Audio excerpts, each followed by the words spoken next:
এই সন্ত্রাসীরা এত সাহস কোথা থেকে পাচ্ছে? এই 17 বছর তারা তো কিছু করতে পারেনি, তারা তো ছাত্রলীগকেও দাঁড়াতে পারেনি। আজকে তারা স্লোগান দেয় একটা একটা অমুক ধর ধৈরা ধৈরা জবাই কর।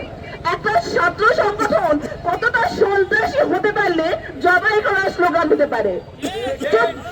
24 আন্দোলনে খুনি হাসিনার ছাত্রলীগ বাহিনী এই দেশে যাদের হাতে রক্ত লেগে আছে তাদের ব্যাপারে স্লোগান দিতে গিয়েও আমরা বলেছিলাম যে একটা একটা লীগ ধরে ধরে বিচার কর।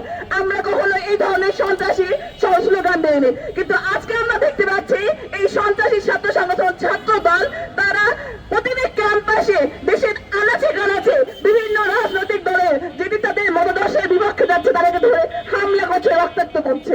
আমার জেলা চাঁপাইনবাবগঞ্জেও আমি দেখেছি জুলাইয়ের প্রোগ্রাম হয়, সেখানে জুলাইয়ের প্রকৃত আন্দোলনকারীরা দাওয়াত পায় না, আর দাওয়াত পেলেও দেখা যাচ্ছে যে সেই প্রোগ্রাম থেকে বের হয়ে ছাত্র দলের সন্ত্রাসীরা তাদেরকে ঘিরে ধরে, তাদেরকে হত্যার হুমকি দেয়।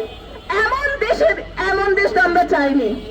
ইলেকশন ইঞ্জিনিয়ারিং এর মাধ্যমে ক্ষমতা এসে তারেক রহমান যা কিছু দেখাচ্ছে এগুলো আমাদের কল্পনার বাইরে।